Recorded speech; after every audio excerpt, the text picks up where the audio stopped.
20 years since Hurricane Katrina changed our city and our schools forever. New Schools for New Orleans is sharing After the Storm, a special series reflecting on the past 2 decades of change and progress in public education. Through videos, personal stories, and a powerful interactive timeline and data dashboard, we explore how our schools recovered, transformed, grew, and what that progress means for our students today. Discover the videos, data, resources, and stories behind the 20 years of change at newschoolsforneworleans.org/Katrina20. Good morning, Wake Up. The Good Morning Show. Good morning. On WBOK.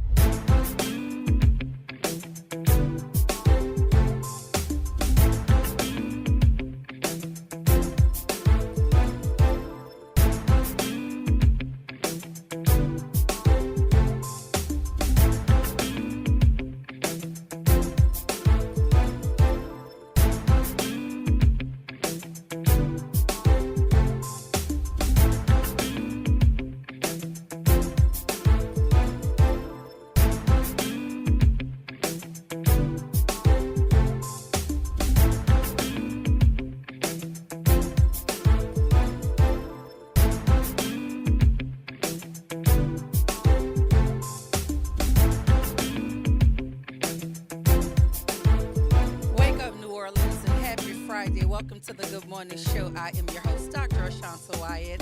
Shout out to my super producer, Nyron Sanders. It's Friday, y'all. We made it to the end of the week. Happy Friday.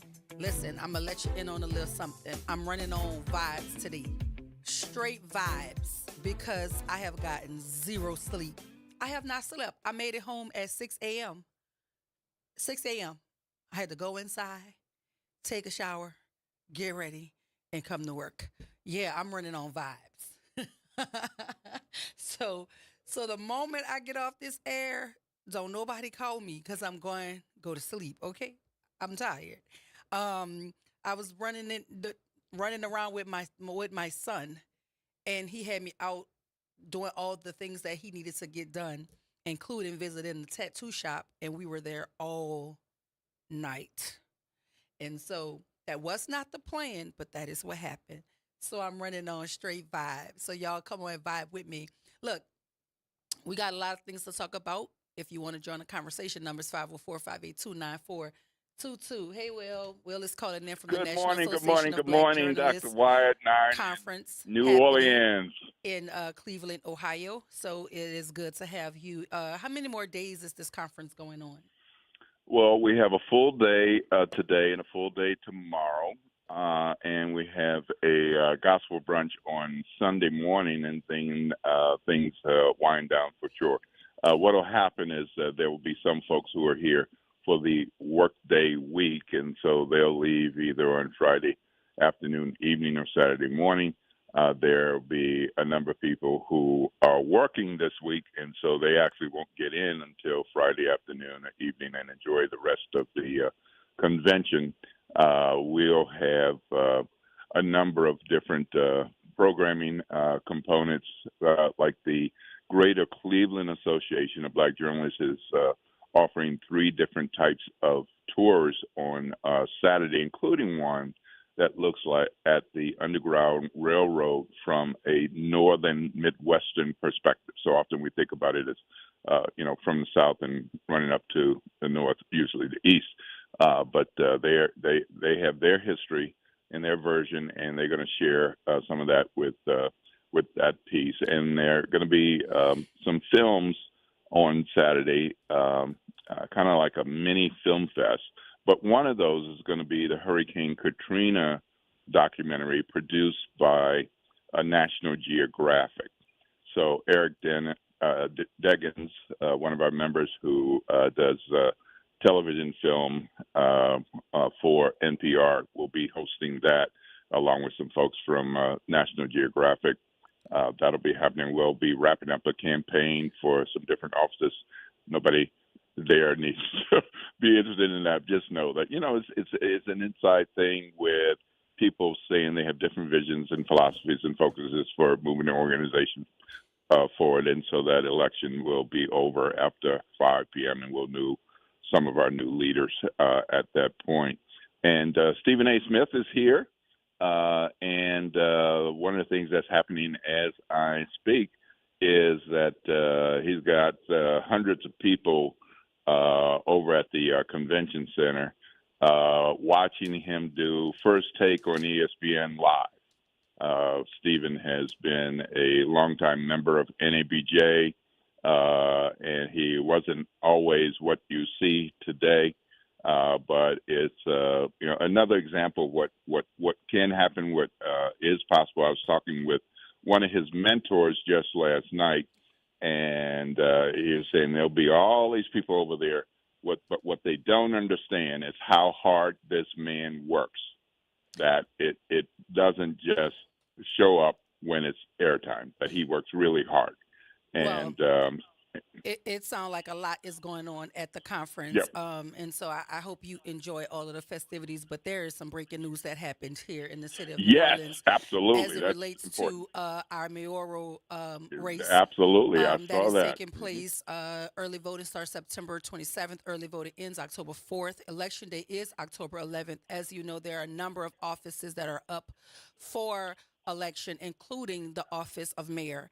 And as of yesterday, Arthur Hunter ended his campaign for New Orleans mayor, and he, in the same press conference where he conceded, he endorsed Royce Duplessis.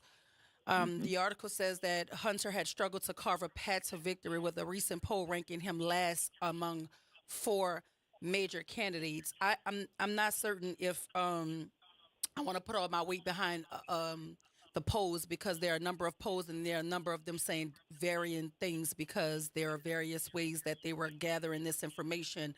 Um, there are stories out there that I've heard that some of his major campaign funders pulled their support, and it's hard to run a race as big as a mayoral race without the proper funding. And so I guess running parallel to the fact that he was polling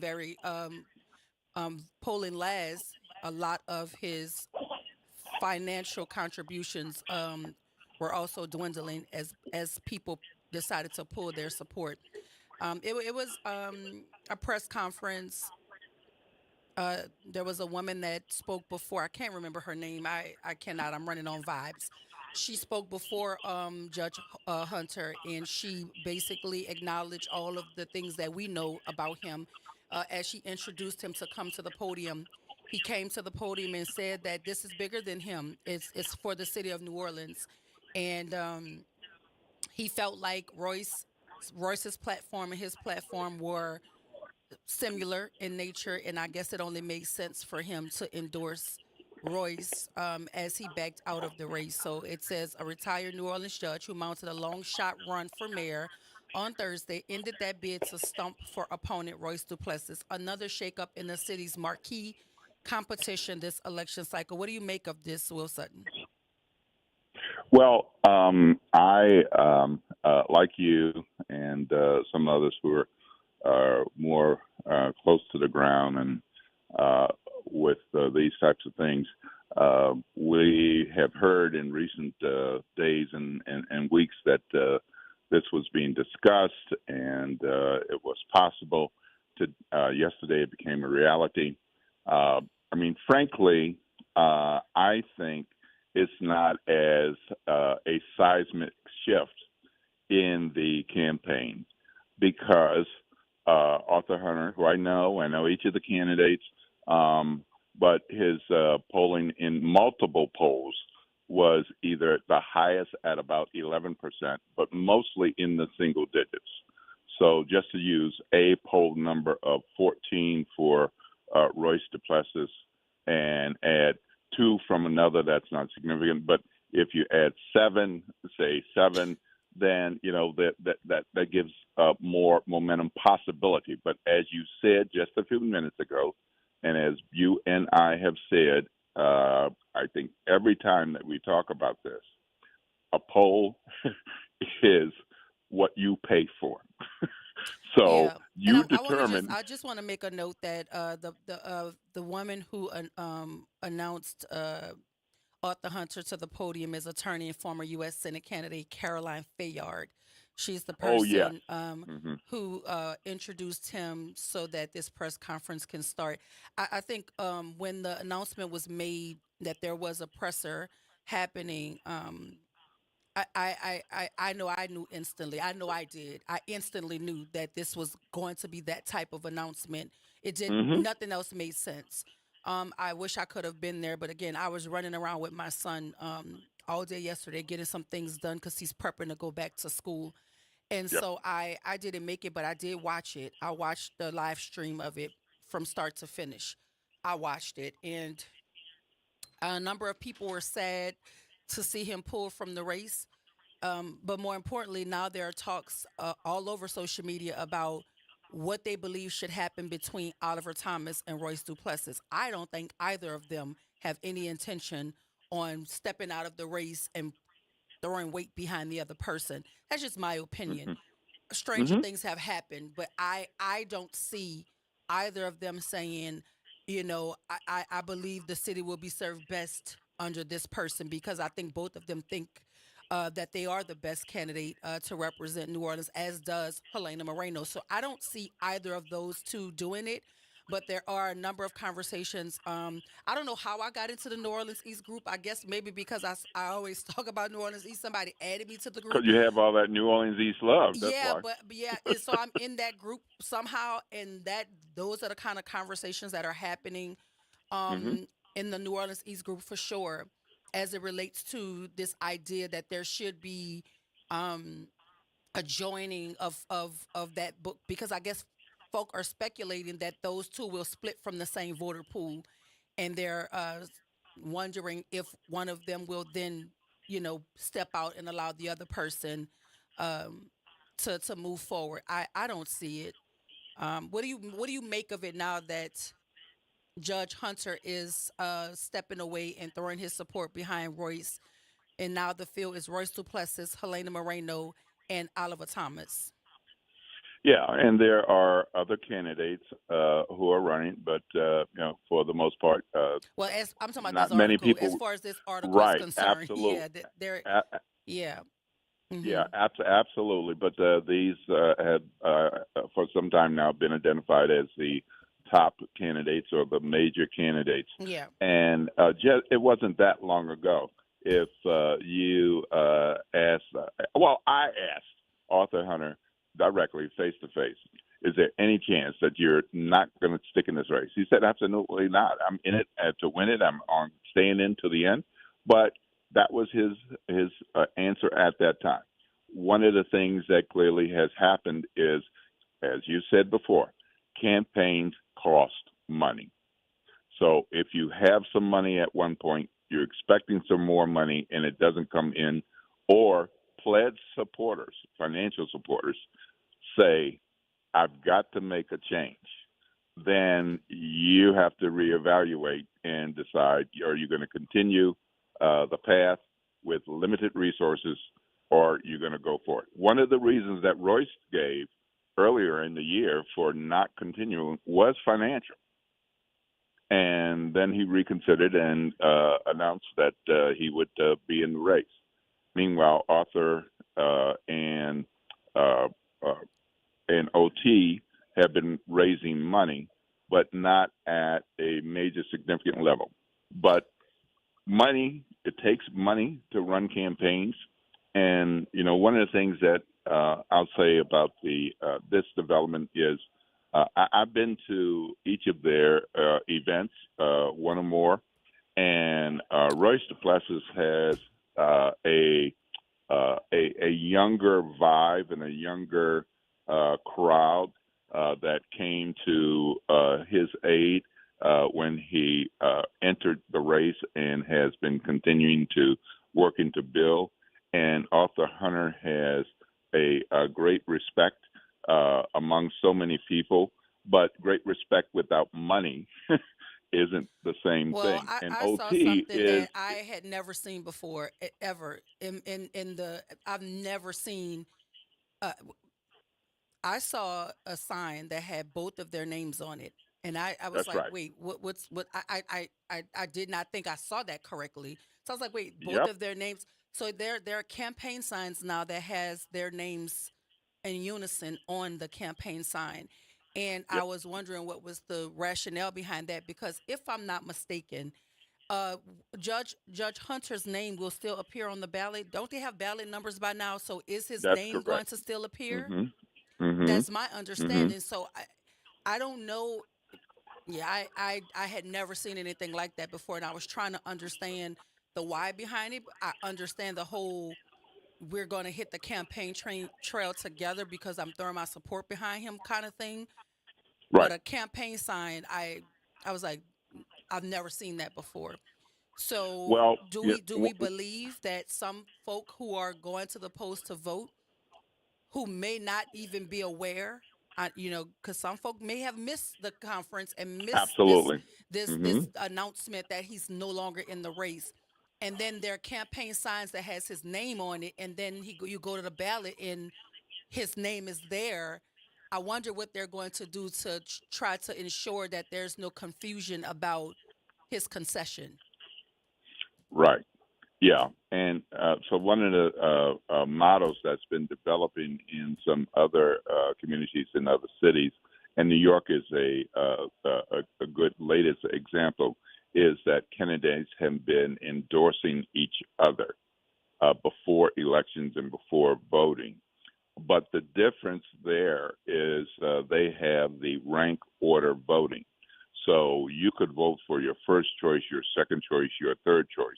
And so it's been a way, in the case of the New York mayoral race, that people are blocking out other people by saying, I want your vote first, but if I'm not first, make me your second.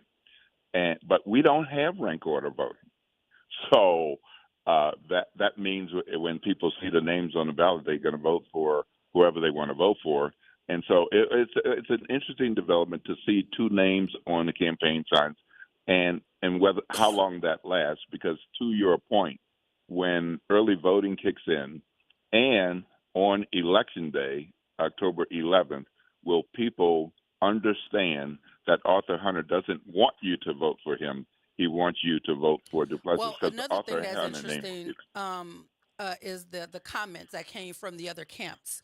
And this is Yes, no slight against the other candidates. I'm only talking about the candidates that are highlighted in this article. They're yes. they're not highlighted in this article, so that's the only reason I'm not speaking about them. But Hmm. Moreno's campaign manager in a statement said that the Moreno campaign remains solely focused on earning the vote in support of the people of New Orleans. We know that her candidacy threatens the same old way of doing things. That is a direct quote from Miss Renee, who runs Moreno's campaign. She went on to say, but our city needs a mayor with experience to immediately take us in a new direction and do what Helena's done time and time again, stand up and fight for the people. A spokesperson for Thomas's campaign declined to comment. I thought that was, it just stuck out that one campaign had a lengthy statement, and then Oliver Thomas's campaign, per this article, declined to comment on the concession of Arthur and the endorsement of Royce Duplessis. Yeah, and I think they both knew that this was coming, and their decision is to stand back and assess what that means for each of their respective campaigns. So I'm sure they'll have more to say or determine in coming days, but it's probably not going to be anything directly about this dropping out of the race and endorsement of Royce. It'll be more in the context of moving forward their respective campaigns. Because at this point, it looks like the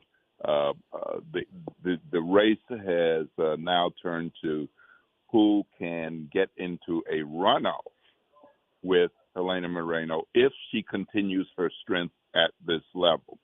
But otherwise, the goal is to win and to win in the first election so that there is no runoff. And so that is Helena Moreno's goal. That is OT's goal. That is Royce Duplessis' goal. And so the field has shrunk in terms of major candidates, but that there's still a time for people to consider and look at these candidates, which is why, again, I want to compliment you on the things that you've been doing with Step Up and giving people a chance to hear from candidates and ask questions. It's so important that people be engaged and having these opportunities like this. So I think people should look at this as a development, and continue to be engaged. It's also important to note that Arthur Hunter raised $250,000 since entering the race. On any other day, that would be a significant amount of money, but I guess it's not enough in the current state of things in the city of New Orleans, because the article previously said a different amount of money, but there's an editor's note here that says the story has been corrected to note that Arthur Hunter has raised $250,000 since getting into the race. We have to go to break. I mean, it's a heck of an update in terms of this election cycle. I'm gonna remind you again that early voting starts September 27th. Early voting ends October 4th. Election day is October 11th. We have a nice window of time, not a lot of time, but a nice window of time to get out to somebody's forum, to get into somebody's community meeting and listen to these platforms and decide for yourself who has the best interest of not only this city, but your family, your neighborhood, your children at the forefront. And that is who you need to decide who's going to represent us. It's a critical time in New Orleans. We got to go to break. When we come back, we'll hear from the founders of the National Association of Black Journalists right here, WBOK 1230 AM, what New Orleans is talking about all day long.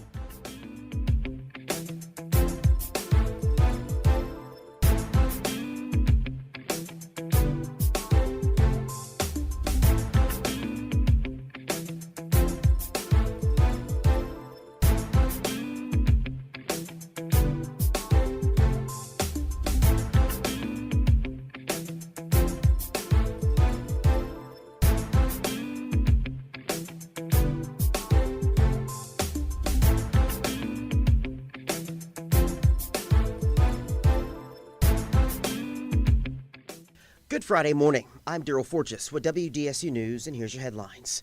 The city appears to be on the hook for more than $1 million for barriers installed after the New Year's Day terror attack. Meridian Rapid Defense Group says the city still owes their business $1.3 million. The equipment was set up around the French Quarter and Frenchman Street. The city says they're working toward a resolution on this issue. Judge Arthur Hunter announced he's dropping out of the mayor's race and endorsing State Senator Royce Duplessis. Royce Duplessis, Councilwoman Helena Moreno, and Councilman Oliver Thomas are now among the more than a dozen still in the race for mayor. You can take a full look at the candidates right now on our website. That's WDSU.com.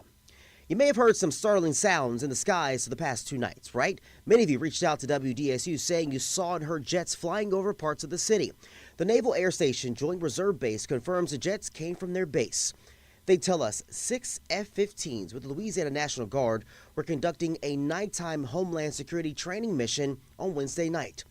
Air Station officials say those jets ran again last night, but that they will be the last time they'll do it in the foreseeable future. And the New Orleans Saints waking up in California for their final day of training camp before their first preseason matchup against the LA Chargers. The big question, though, will be who will be QB1. I'm Daryl Forges, and that's your headlines for WBOK. Have a great day and a phenomenal weekend. This is the Bloomberg Black Business Beat, brought to you by Fidelity Wealth Management. The Black Executive CMO Alliance is a group of black marketing executives who want to elevate each other and make a pathway for more diverse leaders. It launched the Becca Playbook, a 2-year program designed to help jumpstart careers for black talent. Anton Vincent is president of Mars Wrigley North America and a founding member of Becca. He told me the Becca Playbook is just one example of how the group is helping to create a talent pipeline. The basic concept is to pay it forward, to take the connective knowledge and insight and influence and power and point it towards the next generation. You know, we try to provide a very structured, super high quality experience that is built around engagement, built around learning, and built around access. The Becca Playbook is one way for current black leaders to hold the door open for future black leaders. I'm Bloomberg's Justin Milliner on the Black Business Beat. Working as a dedicated Fidelity advisor, I always ask, what's important to you? I'll look at those priorities and goals alongside your full financial picture to build a comprehensive plan designed to help grow and protect your wealth. With proactive portfolio insights and an eye on taxes, I'm here to help you make the most of your money. I'm Laura Maxwell, and I'm a dedicated Fidelity advisor. Learn more at fidelity.com/wealth. Investment minimums apply. Fidelity Brokerage Services, LLC, member NYSE, SIPC. Lowe's knows when you're looking for reliability, the right brand makes all the difference. And now, Lowe's is the exclusive home improvement retailer for the Whirlpool water treatment line, including their Wi-Fi softener, under-sink filtration system, and more. With Whirlpool's proven performance and our everyday low prices, better tasting, better quality water is within reach. Shop pro-trusted brands like Whirlpool and more, in-store or online. Lowe's, we help, you save. New Orleans never sleeps, and neither does WBOK. Now, every voice, every moment, and every show is in your pocket. Search WBOK Media wherever you get podcasts. Download, share, rate us 5 stars. Because when you support us, you amplify Black voices and the New Orleans culture. Tired of the impersonal, one-size-fit-all style of banking? You deserve a bank that delivers exceptional service and personalized attention to your needs. That's the Home Bank Standard. Since 1908, Home Bank has been a trusted financial partner for businesses and families because we go the extra mile to help you reach your goals. See for yourself why Home Bank is good for business, good for life. Stop by any New Orleans area location or find out more at home24bank.com. Home Bank, member FDIC. Hello, I'm Gary Clark. Please tune in to Dr. Clark 101, The Living Classroom, which is broadcasted weekly every Wednesday at 12:30 p.m. on WBOK 1230 a.m. on your dial. And as always, it's been a pleasure. Making a difference in the community. WBOK 1230 a.m. Good morning, Wake Up. The Good Morning Show. Good morning. On WBOK.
Morning Show. I am your host, Dr. Ashanta Wyatt. Shout out to my super producer, Nyron Sanders, and my co-host, Will Sutton, calling in from the National Association of Black Journalists convention happening in Cleveland, Ohio. And we are getting ready to be joined by the NABJ founders, Sandra Dawson Long-Weaver, Allison Davis, and Leon Dash. Good morning, everyone. Welcome to the Good Morning Show. Hi. Welcome to the Good Morning Show. Good morning. Good morning. Good morning. Good morning. Good morning. So y'all are having quite the convention out there. 50th anniversary convention. We had 44 founders create this wonderful organization, and 3 of them are here to talk with our WBOK listeners this morning, Dr. Wyatt. They were in the room in Washington, D.C. in December 1975. And I like to point out, without any names, that they were not the only people in the room. They were not the only people in the room. But this is one of the things that happens with organizing. You get people together, and some people decide to move forward, and some people decide they're not ready, or They love the idea, but it's not time for them to be a part. These brothers and sisters stood up and put their pen on paper and said, we formed the National Association of Black Journalists, and we're going to be about it's not advancing our careers, but looking for greater coverage, better coverage of our communities, and we need more Black journalists to do it as we move forward. So Sister Allison was there, Sister Sandra was there, and Brother Leon was there. What was it like, Sister Allison? We talk about all the time. I was one of the youngest founders. I was 22 years old, and I always say that I thought I was going to a reception. And when I was asked to come to this meeting, and I saw all of these wonderful journalists that I so admire, I decided at that time that this is an organization that I wanted to be involved in.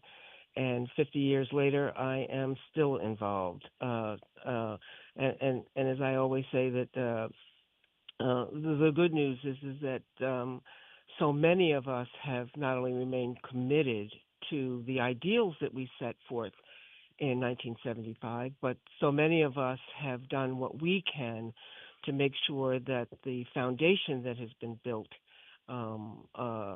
here 50 years later continues to get much stronger.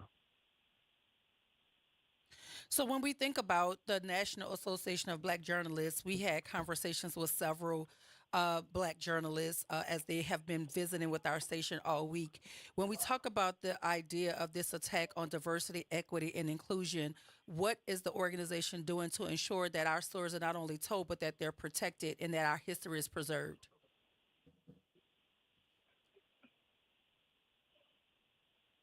Well, the organization itself is working to inform the public as well as its members about what the elimination of DEI means to us overall. It's a step back from progress here in the United States.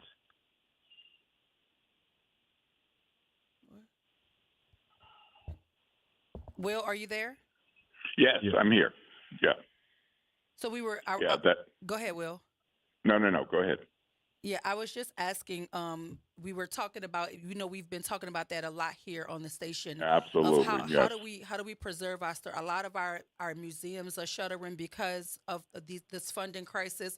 A lot of the NPR, PBS, there's an attack where the doors are closing, and I know that has to be a topic that is happening at the conference. Like, what are those conversations like? Because I'm not a journalist, but I do respect the work that journalists do to ensure that our stories are told and our stories are also preserved. Are those conversations happening as the convention takes shape this week? Yes, those conversations are happening. Everyone is covering stories in their communities. They go back. We're journalists from all over the country. And they go back and write about what is happening. How does this affect the communities in which they live, they work? But also there are panels here that talk about what the impact has been up to this point. This is what has happened. These are some of the things that may happen. So those are also discussions that are going on. The current topics range, we talk about everything that's going on, not just in this country, but in the world, and the impact that it has on people.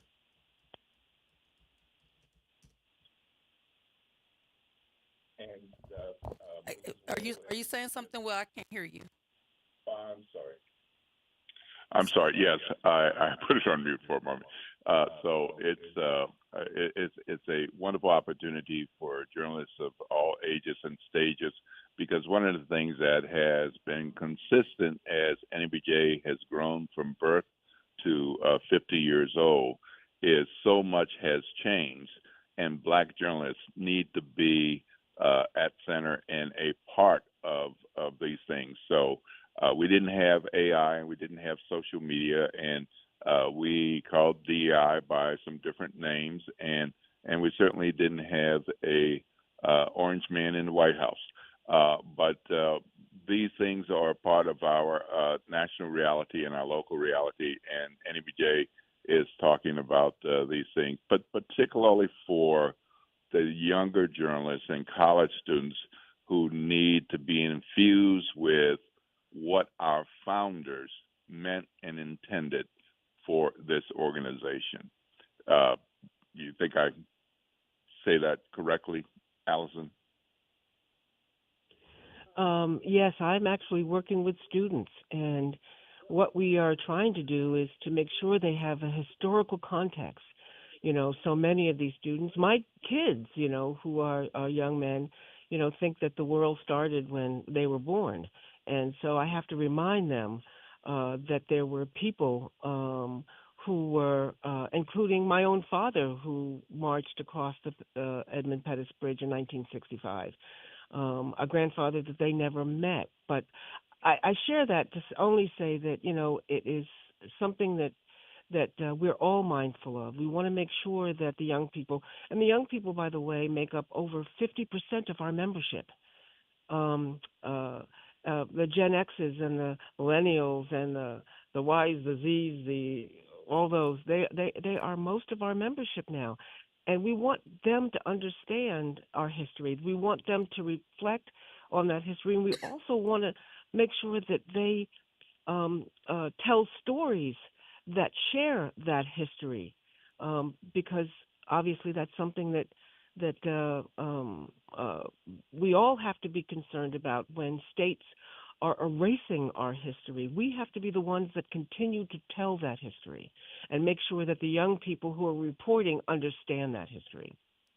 And do you find those stories harder to tell with the way this current administration is attacking even the freedom of speech, or this idea that the Black excellence and Black stories and Black history don't really have a place in his America? Like, what do you think about that from the perspective of what the current administration is doing?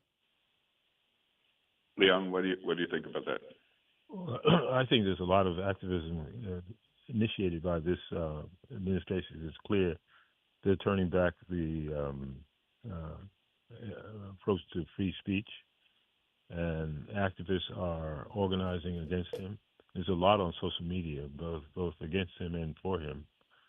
And here at the NEBJ convention, everyone is organizing around the aspect of fighting what's being done, organizing and informing the public along the lines of what needs to be done in the future. And I see here there have been some very notable people who have been guest speakers, including former President Barack Obama, former President George Bush, a number of press secretaries. Are there any special guests and speakers notable that you want to talk about that have attended the convention this year?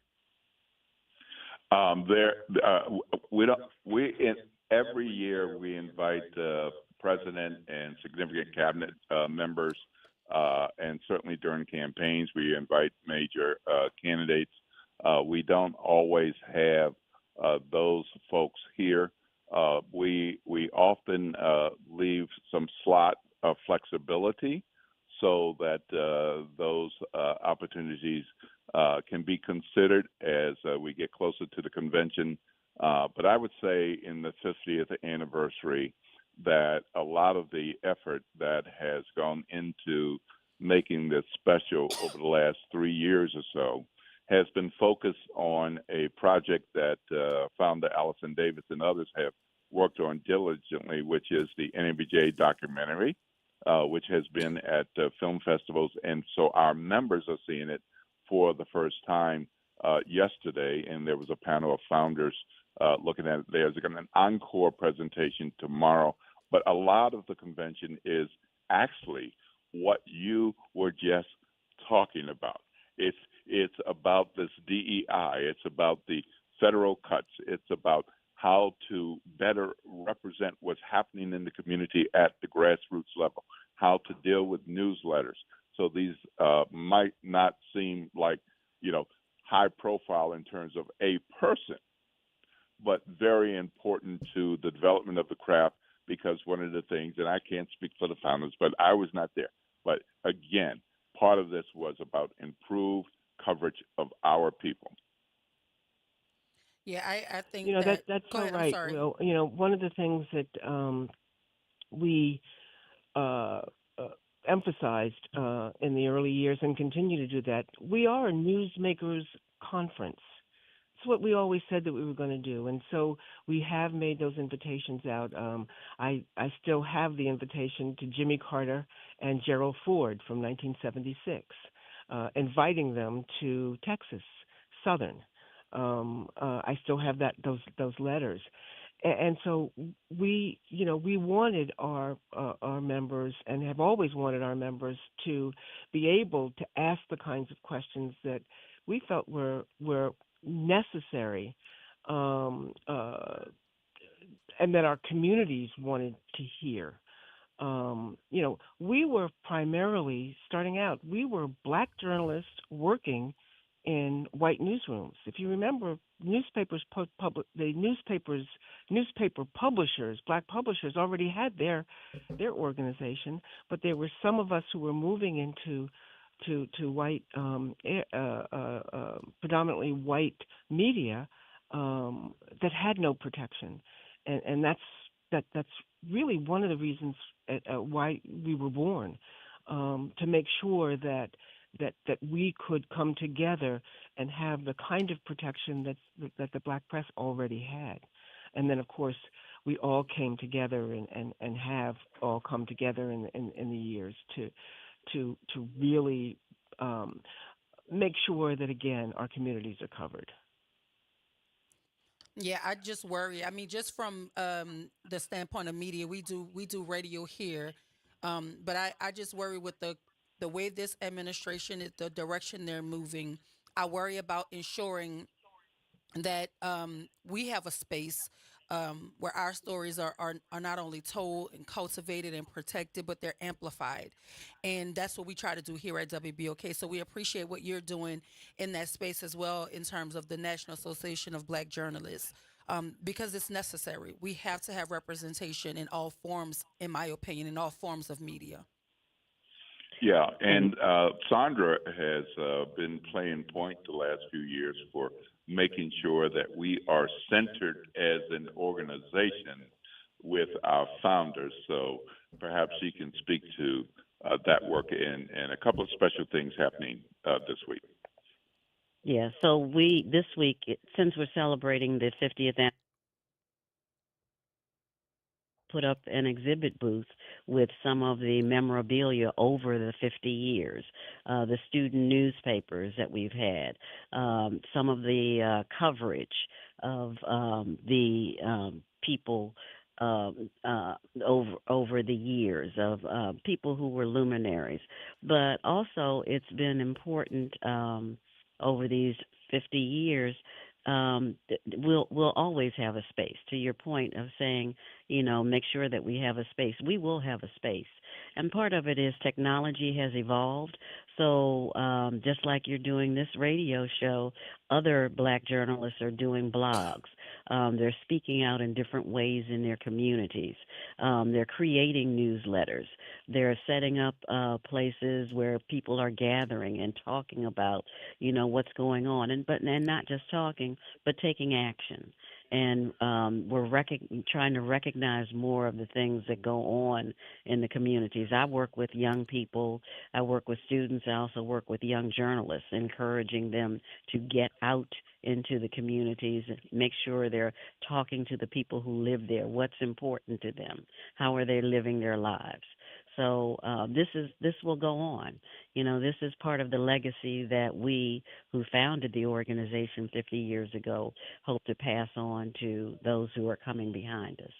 Well, we absolutely appreciate you for taking time from your convention to come and speak with our listening audience. We've been in conversation with the founders of the National Association of Black Journalists, Ms. Sandra Dawson-Long-Weaver, Allison Davis, and Leon Dash. We want to thank you so much for joining us this morning, and I wish you well with the rest of your convention. Thank you so much. No, thank you. Y'all have a blessed one. Listen, we have to go to break, but when we come back, we are going to have a conversation about community housing. There's a fair happening, and I want to tell you all about it. Our guest will be the local board president, Pamela Landers. She is the president of the New Orleans Real Estate Brokers Association, talking about that community housing fair right here on the other side of the break. Stay with us. This is WBOK 1230 AM, what New Orleans is talking about. All day long.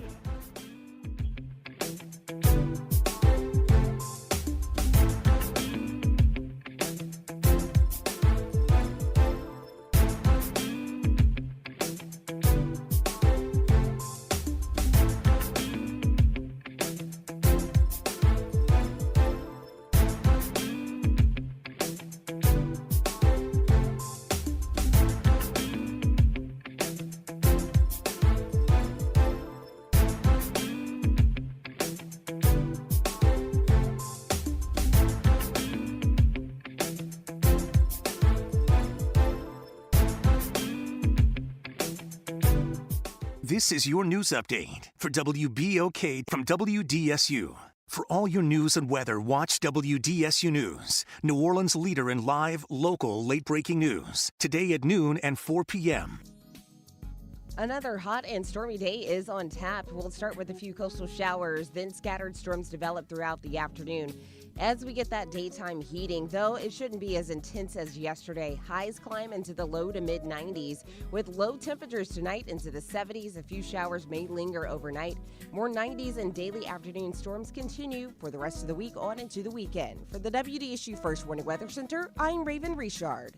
The New Orleans Jazz and Heritage Foundation is the nonprofit organization that owns the New Orleans Jazz and Heritage Festival presented by Shell. With the funds generated from Jazz Fest, the foundation invests in Louisiana companies through economic development, cultural enrichment, and free educational programs. To learn more about what the New Orleans Jazz and Heritage Foundation does, please visit www.jazzandheritage.org. Got unpaid parking or camera tickets in New Orleans?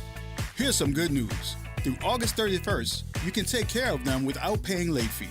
That's money back in your pocket. Just go to NOLA.gov/no late fees to see what you owe. You can pay all at once or sign up for a payment plan and break it into monthly payments at no extra cost. That's NOLA.gov/no late fees. NOLA.gov/no late fees. Don't miss out. This offer ends August 31st. Visit DePaul's new Algiers Health Center at 2801 General de Gaulle Drive to receive primary and preventive care for both adults and children. Services also include behavioral health, imaging, and on-site pharmacy, vision, Medicaid enrollment assistance, and more. For appointments, visit DePaulCommunityHealthCenters.org or call 504-207-3060. Good morning, Wake Up. The Good Morning Show. Good morning. On WBOK.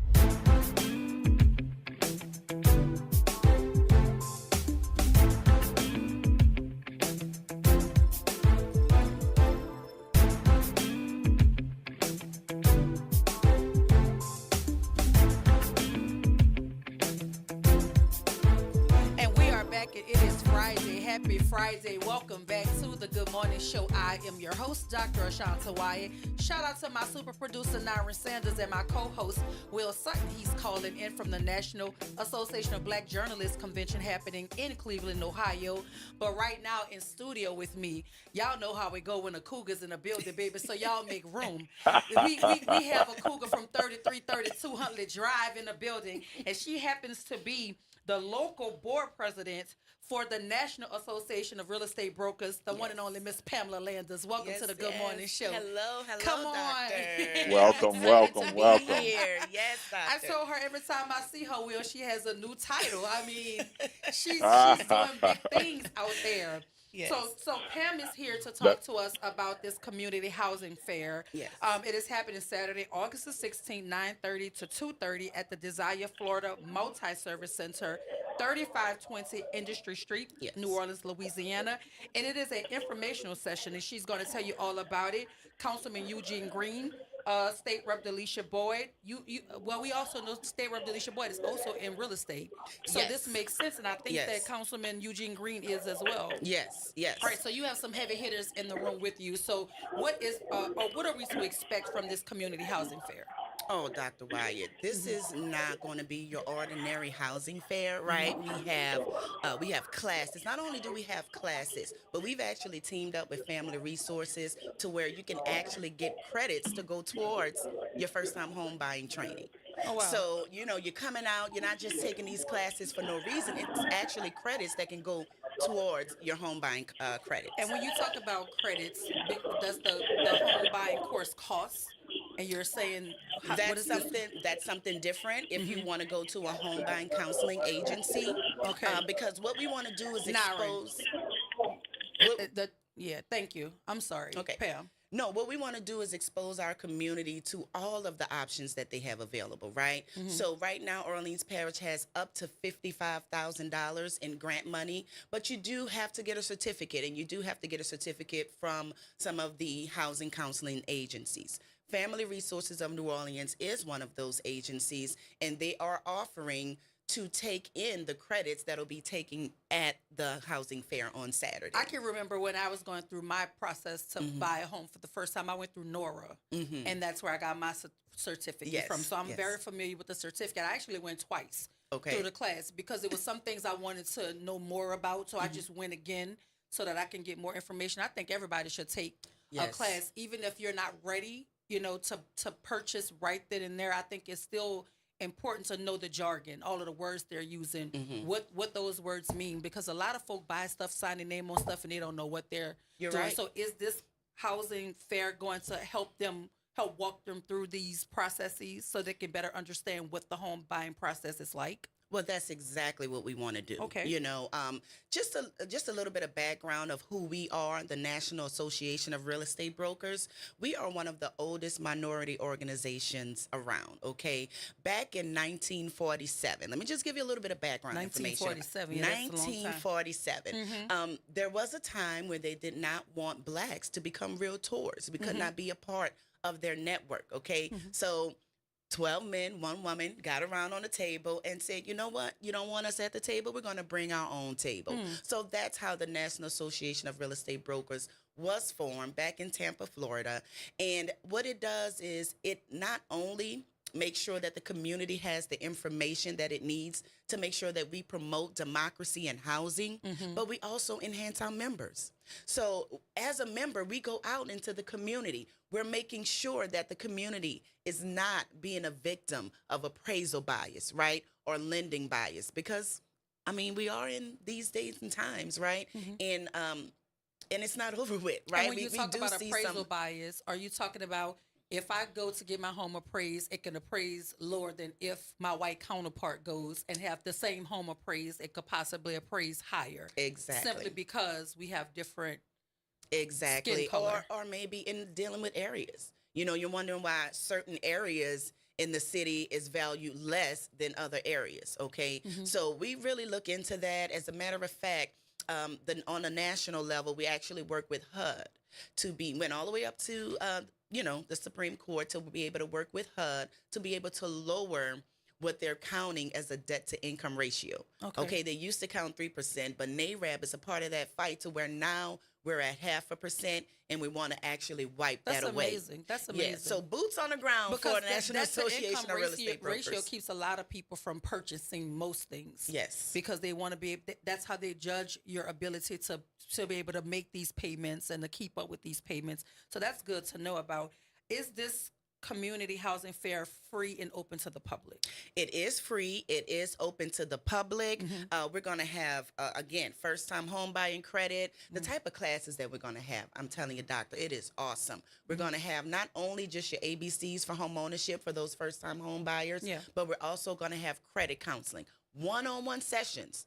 Right? Oh, How wow. about you get someone right there to look at your issue and see how they can help you? We're going to have that on site. We're also going to have classes dealing with investment and development. All right, that's one of the great things that I do love about this organization. We do have a cohort now to where we're actually helping our members become developers. Oh, that's amazing. What a way to be able to develop in your own community and have the resources and tools that you need to become successful in that. And how can folk register? You can register. You can find us on our Instagram at 504 NOLA, as well as you can go on our website, www.neworleansrealtors.com. And look, we're going to be everywhere, okay? You can even go to the site, to the Desire Florida Multi-Service Center and register. And the registration is only so that they know who they're welcoming into the building, because it's free and open to the public. But this is a way to count the numbers. We need to count the numbers. You can be prepared. We need to count the numbers. You know, we are going to have free lunch and we are having entertainment. Yes, it's another cougar in the building. The entertainment is local artist Cass May. Yes, she is also a member of the 3332 Huntley Drive Cougars, baby. So listen, anywhere there's a cougar, there's excellence going on. You heard it here first. Listen, I am so excited to be able to talk to you. I want to remind folk that this is happening Saturday, August the 16th, 9:30 to 2:30 at the Desire Florida Multi-Service Center, 3520 Industry Street, New Orleans. If you missed an opportunity to tap into this conversation, no worries.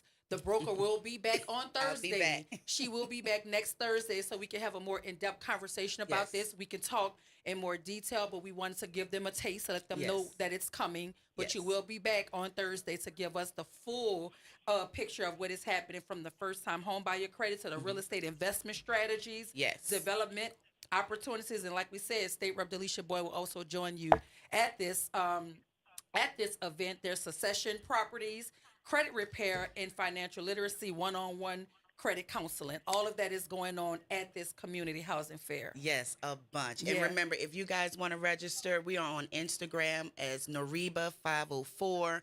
We're also on Facebook as New Orleans Realtors. And you can also email us, okay, neworleansrealtors@gmail.com. Well, thank you for being here. Thank you. Listen, if you're just joining the conversation, we were talking to Pamela Lander. She's the local board president for the National Association of Real Estate Brokers, talking about this community housing fair happening Saturday, August the 16th, 9:30 to 2:30 at the Desire Florida Multi-Service Center, 3520 Industry Street. If you missed it, no worries. She will be back next Thursday, August the 14th, right here at WBOK. I thank you for being here. Thank you, Listen, when the Doctor. Cougars connect, baby, it's just synergy. Don't be mad because you went to McMain. Don't be mad because y'all went to St. No. Get some purple and gold thing today, baby. We got to take a break, but when we come back, we'll hear from my friend Dante King. He is a powerhouse. He's going to be talking to us about the Office of Civil Rights. Trump reversed favoritism. Nobody gives it to you straight, no chaser like Dante King. Y'all stay tuned right here, WBOK 1230 AM, what New Orleans is talking about all day long.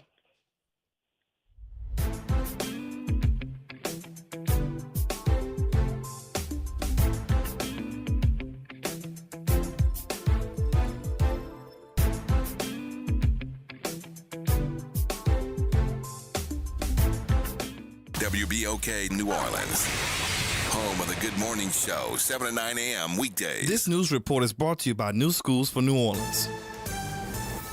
I'm Tammy Eswick with BIN News Now.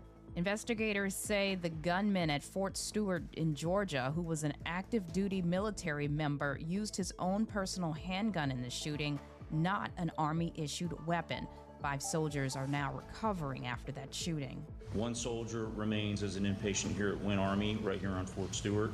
She's doing very well and high spirits. Of course, she's got a little bit of a road to recovery. A lawyer for Sean Diddy Combs is asking the judge for home confinement after the convicted rap mogul was found guilty last month on 2 prostitution-related charges.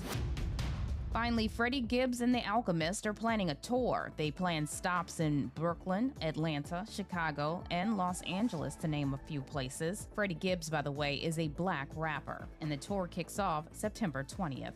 Get BIN News Now on demand 24/7 on the iHeartRadio app.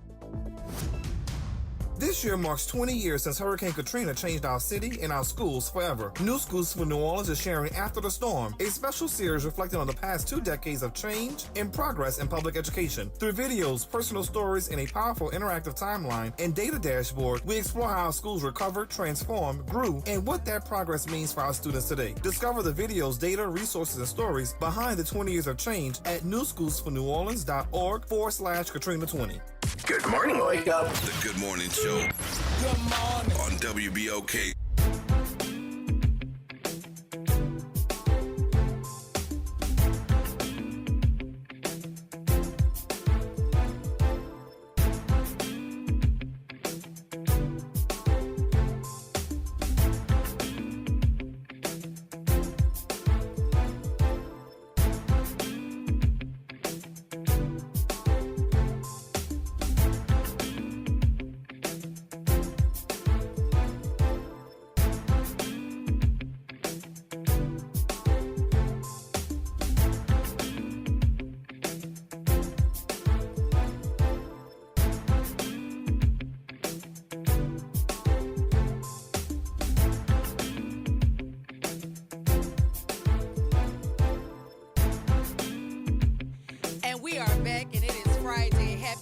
Friday. Welcome back to the Good Morning Show. I am your host, Dr. Ashanta Wyatt. We got our co-host on the phone all the way from Cleveland, Ohio, as he attends the National Association of Black Journalists Convention. And shout out to my super producer, Nyron Sanders. But guess what, y'all? I promised y'all we going to give away some tickets. And if you want to come to this comedy show with me, now is the time to tap in, because I'm going to give you the little trivia question, and you're going to call in, and the first person with the answer going to get 2 tickets. You could even sit next to me, because I'm going, and I hope to see you there. But this is a night of comedy, love and laughter, featuring comedians Frank White, Shotty Feelgood, Rob Kazi, and Bruce. Performances by DJ Jubilee, Partners in Crime, What's Up, Tweet Sean, and the Big Six Brass Band, hosted by the phenom Tanya Boy Cannon and Wild Wayne. This is happening Friday, August the 15th, 7:30 to 10 p.m. at the Orpheum. Y'all do not want to miss this. I went last year, and I had an absolute ball. And I'm going this year, and I'm trying to give away some tickets so you can come with me. So here is the question, right? There's a caller. When I first got on the airwaves of WBOK, there was a caller, and he called in and told me that I was arrogant. And baby, he didn't even, I don't even think he likes me, but right now he loves me. All I want you to do is tell me his name. And you don't even got to know his last name, but if you have his first name, you're going to win 2 tickets to come sit next to me at this comedy show. You got to want to go now. Even if you win the tickets and you don't want to go, give them to somebody and tell them Doc give them to you. I want you to tell me who that caller was. The first person to call in with that answer going to win those 2 tickets to the comedy show and sit next to me and my friend Meatrix. We going to have a ball, I'm telling you right now. We are waiting to jump into conversation with Dante King. He is, listen, I don't know if you've ever heard Dante King or gotten any of his books, but every time he comes on, he gives it to you straight. No chaser. He tells you like it is, and I love it. He is my dear friend, and I can't wait. And it's so crazy. We're friends, and we've never actually met. But you don't have to meet when you know it's real. But welcome back to the Good Morning Show. Dante, welcome back to the Good Morning Show. Hello. Thank you so much for having me, and you are my sister, for real. Well, listen, I'm always excited to talk to you. And listen, Naira, now somebody was calling, and they probably was calling with the answer. I think they're calling back. But Dante, talk to us. You're talking about Trump reverse favoritism. It's so much we could talk about what's going on. Did you see that they're offering ICE agents more money than teachers are making in this country? Absolutely. It's absolutely insane what's going on, and nobody can talk about this better than you. So the floor is yours. Well, thank you so much again for having me here on the platform. I always appreciate it. I think it's so important to trace things or look at things comprehensively, right? These are people who have inherited a country. They've inherited an empire that was founded upon the trafficking of human bodies and the sexual predation of human bodies for profit. And so America has always economized what it values. It's legalized what it values, right? So the institution of slavery was a legal institution that was in effect for roughly 248 years. That is a long time. And the people who benefit from slavery, who understand that they benefit from slavery each and every day, they understand the history of this country, the history of their ancestors and family members, generation through generation, that participated in the institution of slavery, that benefited from the institution of slavery. They themselves benefited from the institution of slavery. And so I find myself asking the question right now in this moment, why are we shocked? Why are we surprised? We're only surprised if we have somehow been deluded and are stuck in a delusion that somehow the values of this country changed at some point, or the nature of the people who traffic people for profit has changed or changed at some point. Why are we shocked? We should not be shocked. As I write about in my book, Diagnosing Whiteness and Anti-Blackness, that this is a collective group disorder Yes. This is a collective group pathology that is governed by hate. Nothing, the foundation of it, the motivations of it are purely hatred and evil, pure evil. Yeah, it's a cult. It's a cult. It's a cult. So when we talk about these things, because you've written extensively on systemic racism and white supremacy in institutions, so based on the recent changes at the Office of Civil Rights, how would you characterize the shift in leadership and the priorities under this current administration? Well, I think you just summarized it beautifully by saying, number one, it is a cult, that whiteness and white supremacy are a cult.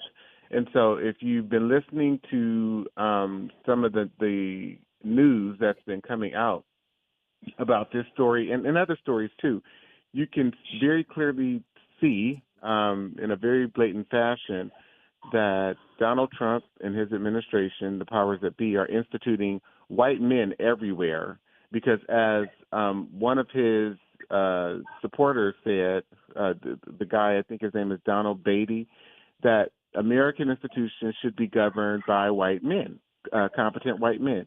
That is the belief. And so when you have people, a conglomerate of people who are actively participating in a cult, in cultish-like behavior, you have then these moves that are happening where these white men predominantly are being instituted at these agencies to either shut them down and close them and or to engage in further discrimination where they are claiming that white people are being discriminated against. And so therefore their objective at this moment is to actively prioritize white people and or this idea, this perception that white people are facing discriminatory treatment, which we know is a lie, which we know is the opposite of the truth. Yes. But that is what's occurring. And Dante, this fits into our conversation, but not really. But I want to talk about this with you. I don't know if you're aware of what happened in Simi Valley, which is the same place where they relocated the Rodney King trial. There was a black child walking, and he was accosted, assaulted, jumped on by 9 white young boys. One of the boys' father is a police officer. None of those boys have been arrested. None of them have been charged with a hate crime. And the city of Simi Valley have gone to the council meetings, and they're in outrage, trying to push for some sort of accountability for these boys. The boys are so blatant that they're doing videos saying that they own the town, they run the town. And it's just so blatant. What do you do? Because, I have your book, The Diagnose. I have your book. What do you do when you know what the problem is? You can see the problem, you can call out the problem, but on every level of our government, they are excusing the problem, covering up for the problem, acting as if the problem is not there. What do you do then? Because if that situation were reversed, we know what would happen. Why does it not work for this black child when 9 white boys are jumping on him, injured his spine, broke his tooth, lacerations all over his face, and there's still not one arrest? Well, I think, and I hate to say what I'm about to say because I know some people might take this as, Dante King is advocating for violence, and that's not necessarily the case. But I'm saying this is why I understand sometimes why people choose to take matters into their own hands. This is why I understand, too, why most people in the African American community rejoiced when that brawl happened in Alabama. Yeah. And those white people got beat up, right? And were reacted to because they were starting trouble. But you had a whole lot of black people get together and respond, right, with violence and with anger. This is why, you have situations where when you have something like a O.J. Simpson happen, black people are not concerned because there's so much hatred and rampant brutality and violence that we've experienced that when those moments occur, it's almost like a reprieve. It's almost like we're feeling some sort of relief, or finally we were able to have a sense of retribution. Because what you just described in the monsters that attacked this young black child, these are predators. Yeah. These are violent predators and monsters who should not be free to roam the streets, who should not be free. But what you will hear time and time again is that these are children who are young.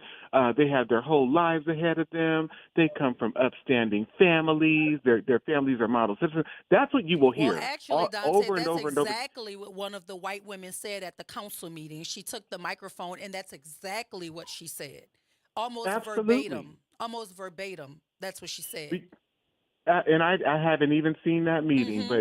but how Isn't do that I something? understand the psychology of white perversion? I've studied it. Yes. I have studied and analyzed, psychoanalyzed the nature and the psychology of white perversion, and I think none of us need to fall for the okie doke at all, right?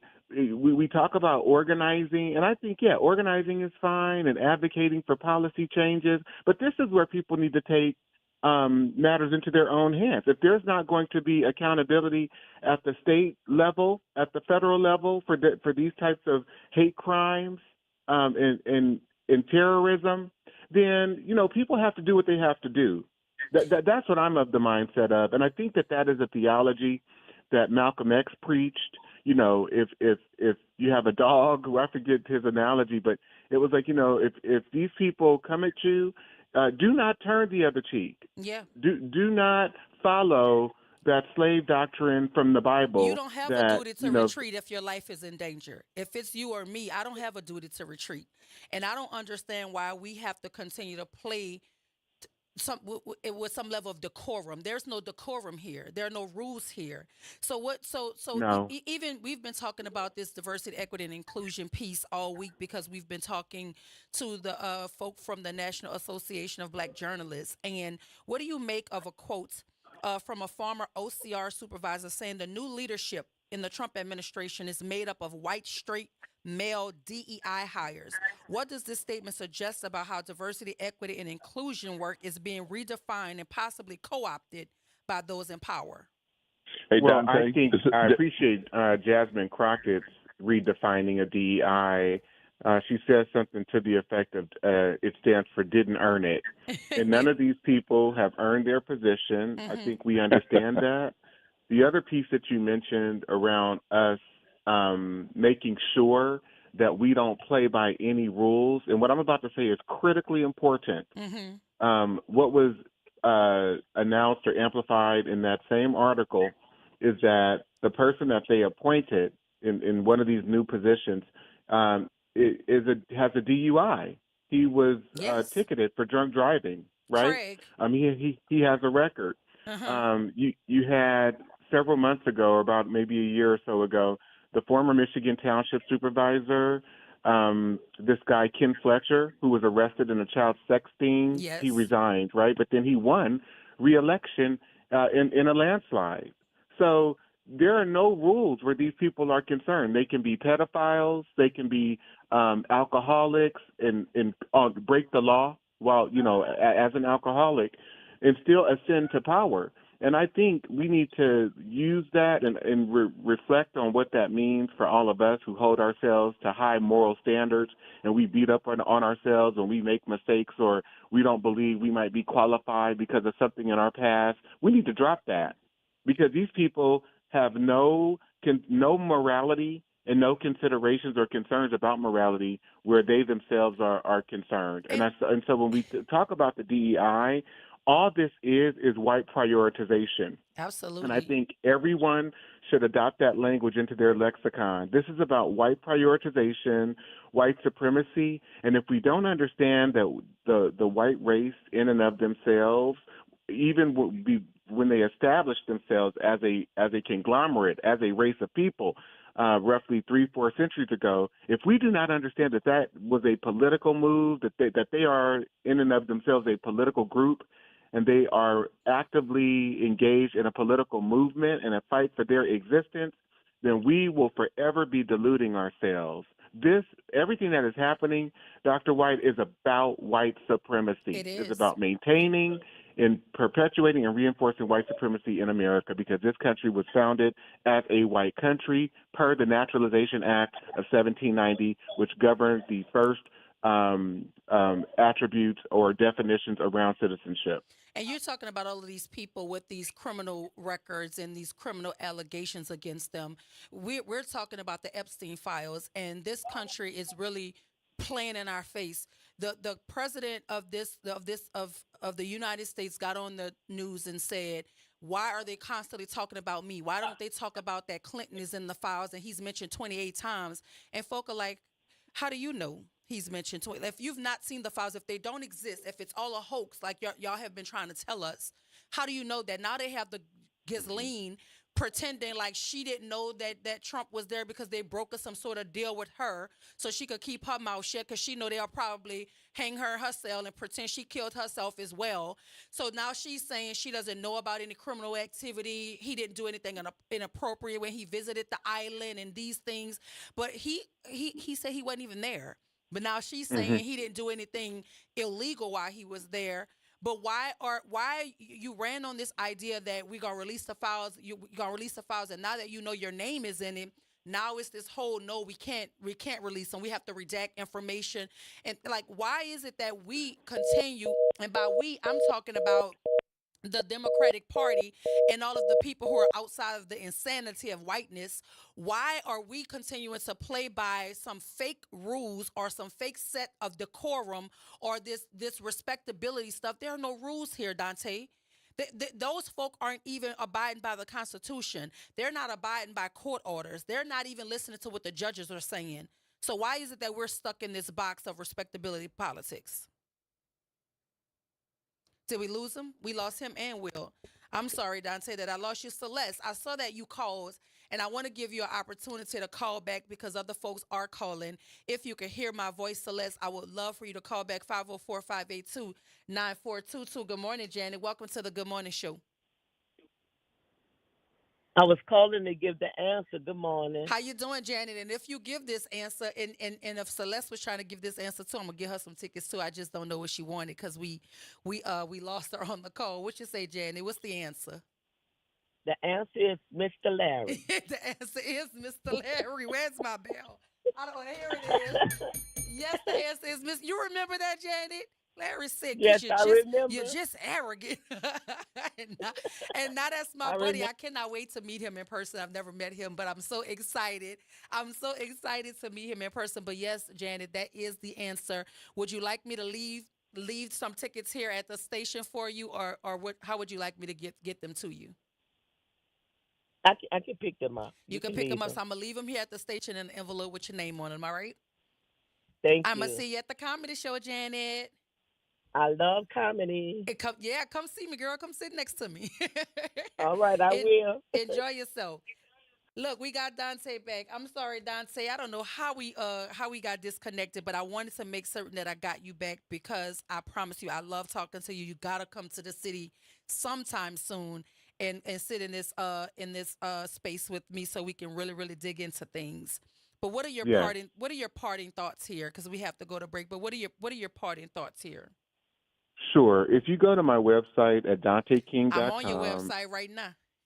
Okay. I wrote an op-ed that I published as a blog on my website and an article on LinkedIn, but it is titled "Founded by Pimps and Pedophiles, the United States Sexual Constitution of Power," and it talks exactly about what you were referencing about Jeffrey Epstein, Trump, in the nature of sexual predation, past and present in this country. And I love you, Dr. White. I appreciate your platform, and thank you for everything you're doing for our community. No, I appreciate you. I tell people all the time, I don't know if it's just the universe aligning folk that need to be aligned, but the very first time I had a conversation with you, I just was enamored, and I've been a supporter ever since. I have your book. I'm excited. Thank you again for that too, for sending it to me.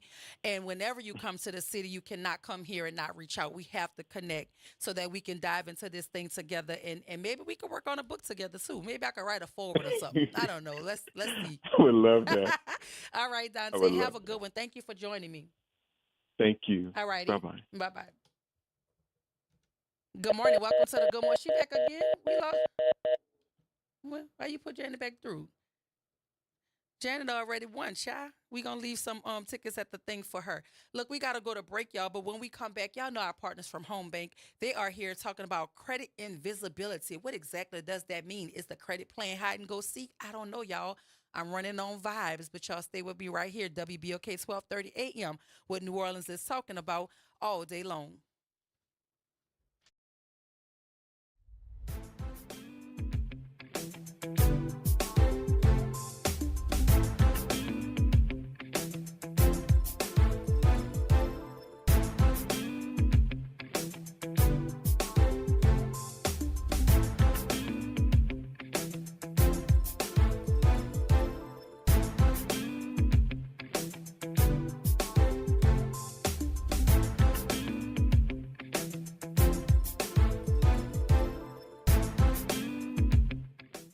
Start your day off right. Just getting your day started. Early morning gospel on WBOK. Good Friday morning. I'm Daryl Forges with WDSU News, and here's your headlines.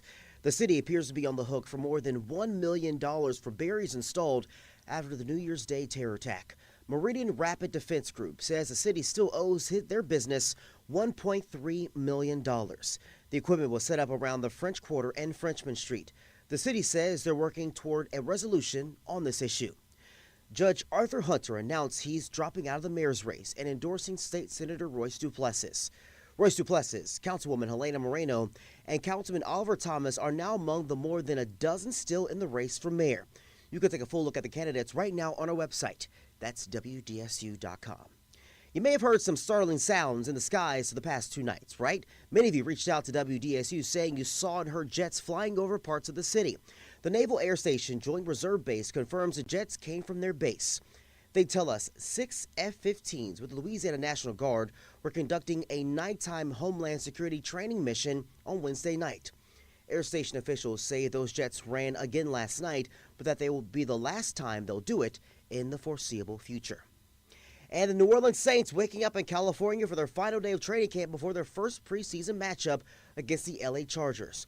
The big question, though, will be who will be QB1. I'm Daryl Forges, and that's your headlines for WBOK. Have a great day and a phenomenal weekend. It's Off the Top with Norman Robinson on WBOK 1230 AM. You know, I find it difficult to understand how the Republican congressional majority can claim to be Christian. Several weeks ago, you'll remember they passed the president's so-called big, beautiful bill. The president signed it. They even had the gumption to have a big celebration with Trump at the White House. Now, here's the thing about that. How can so-called Christians celebrate a bill that takes from the poor and rewards the rich?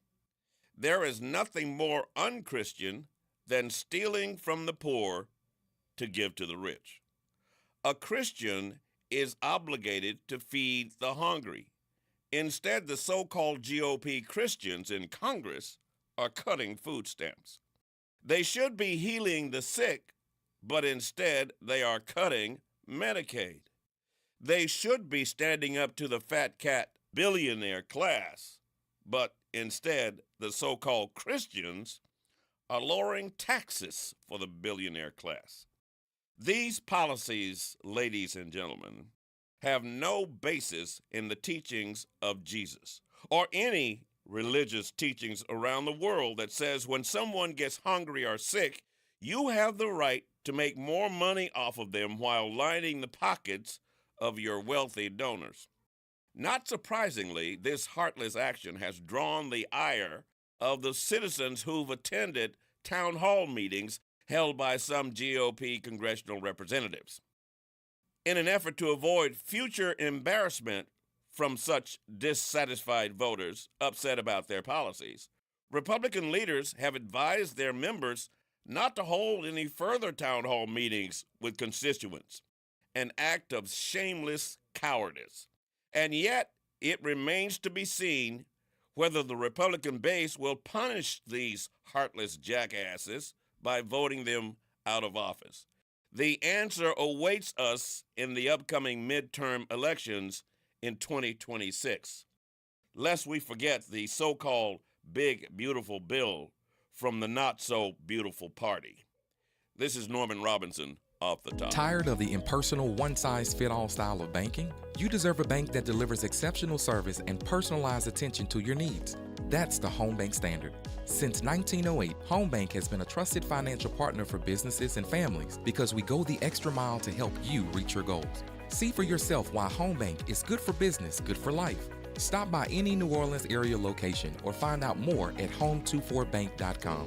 Home Bank, member FDIC. New Orleans, get ready to laugh. Join Inspire NOLA, K20, NSNO, and the Nord Commission, a free event for NOLA teachers, parents, and the community. Friday, August 15th at the Orpheum Theater, featuring comedians Frank White, Shady Feelgood, Rob Kazi, and Bruce, with performances by DJ Jubilee, the Big Six Brass Band, PNC, and Subtweet Sean, hosted by Tanya Boyd Cannon and Wild Wayne. Get your tickets and info at inspirenola.schools.org. Got unpaid parking or camera tickets in New Orleans? Here's some good news. Through August 31st, you can take care of them without paying late fees. That's money back in your pocket. Just go to NOLA.gov/no late fees to see what you owe. You can pay all at once or sign up for a payment plan and break it into monthly payments at no extra cost. That's NOLA.gov/no late fees. NOLA.gov/no late fees. Don't miss out. This offer ends August 31st. Visit DePaul's new Algiers Health Center at 2801 General de Gaulle Drive to receive primary and preventive care for both adults and children. Services also include behavioral health, imaging, and on-site pharmacy, vision, Medicaid enrollment assistance, and more. For appointments, visit DePaulCommunityHealthCenters.org or call 504-207-3060. This is a test of the emergency alert system. This is only a test.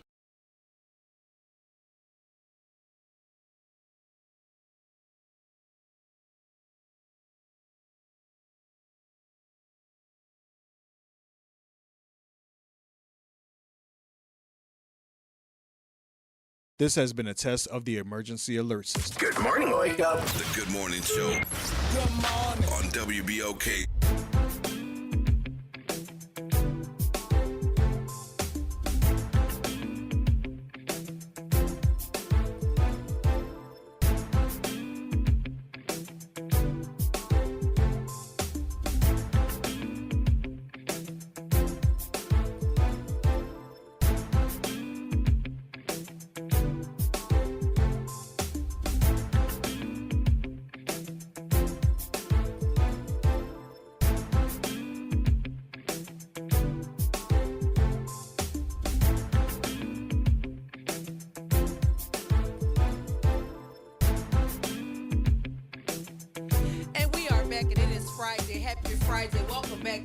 Morning show. I am your host, Dr. Ashanta Wyatt. Shout out to my super producer, Nyra Sanders, and my co-host, Will Sutton, calling in from the National Association of Black Journalists Convention happening in Cleveland, Ohio. Will, in studio with us right now are our partners from Home Bank, Mr. Kelvin Luster himself, none other than the boss man himself. Welcome back to the show. How Good you morning. doing? Good morning, Dr. Will, Wyatt. are you there? Good morning. Good morning. Good morning. Good morning, Will. So, Will, we are talking about credit invisibility with Kelvin Luster. What is credit invisibility? Credit invisibility. Well, first, let me say Home Bank is member FDIC. He always do that. And equal housing you lender. You could throw him a question. He gonna say, before I answer that, let me say, go ahead. Let me do that housekeeping. Shout out to Home Bank Marketing Department. Yes, indeed. Credit invisibility. Will, you know, it's starting out just thinking about the word invisibility, not being seen. Yeah. Credit invisibility and how it relates to financial services is that you're going through life without any credit history or any established credit. You're pretty much invisible, and you're operating off the grid, off the market, so to speak. So without credit, there's no history of how you have performed and paid and back and forth between you and other creditors. So is credit invisibility just as bad as having bad credit? Spot on. Oh. Spot on. Being invisible is just as bad as having bad credit. I love how you said that. That just popped in my brain. It- So I'm just like, if you haven't established anything, the same credit worthiness that they're using against folk who have bad credit, you don't Yes. necessarily have worthiness because you Yes. have no credit. That's right. That's See, right. I can work in banking. I'm gonna come. Give me a job, Come on. Kelvin. Come on. So what are some of the most common reasons a person might be considered credit invisible? Are there specific life stages or circumstances where this is more likely? Yes. So when you think about starting out, sometimes, so you're coming out, you're growing up young, and you're not aware fully of what credit is. And then as you move into young adulthood, and then as you move over out of high school into college, and then you start hearing the word credit. There's still a lack of education around credit and why it's so important, how it plays a role in your everyday living. I share the story all the time about when I first started out in banking 20 years ago in 2005, and the human resource department let me know they had poor credit. And so they had a conversation about things that were on my credit that I needed to address. But to know that there was a chance of not even getting the job, or that it was still being, that portion was being looked at to make a decision about hiring. So credit is more than just what you have access to, the lifestyle you're wanting to live or acquire. It also goes deeper than that, and that is employment, and also home ownership or rental. Which brings me to this question: for those folk who are credit invisible or have very limited credit history, what steps should they take to begin building a more solid foundation credit-wise? First, look, we all know family members, our elders in our community, they were known for just putting money away. And not really going through the banking sector. So operating just on cash, although is good, it's good to have cash, but you also need to have some established credit. Because you never know that when that circumstance comes and you may need more than what you're able to take care of out of your own pocket, out of your own liquid cash, then you're now looking for an opportunity to borrow cash. That transaction is going to be based on how you have performed and your credit. Yes, your credit profile. So what are some of the common pitfalls or misconceptions people have about building credit that you see at Home Bank? They don't really they don't see where it comes into play. So we always say, so if you either have no credit, we have what we call at Home Bank, it's a credit builder loan. And they're called different products at different other institutions. It could be a savings secured product or a credit repair. So if you have no credit, we have a program and a product that we put you through at Home Bank that allows you to receive the yes and extend credit to you, and then you go through a process of a series of repayments, and then you have now established credit. So would a secured credit card be something along those lines? Because I can remember when I was trying to work on my credit, I had a secured line of credit where I had to put money in. And I could draw from that amount. So is that one of those ways if you're trying to build credit? Yes, that is one of the ways. That's one of the most common ways, because when you realize and yet that moment's coming, now you're needing credit for a car or for something, and they tell you that, now you're hearing it real time. Unfortunately, you don't have any established credit, which kind of sounds odd to you because you're ready and you're saying, I'm willing and committed to making whatever the terms are of this deal work. But to be denied or told, hey, unfortunately, you don't have the credit history that shows that we can extend to you at this time. So they always recommend, or we like to recommend, a savings secured product, and that is one commonly used one. So can you walk us through Home Bank Credit's Rebuilder product? Yes. What is it and who is it designed for? So two people, and everyone, even, so I'm going to describe our two different clients here. A client who has credit, and has not had the best experience of using credit. So their score is affected. They may be below a certain threshold that they're trying to get to. So you talk about me. Just put me right there. Yeah. That's me. That's us. That's I'm all client of us. one. Okay.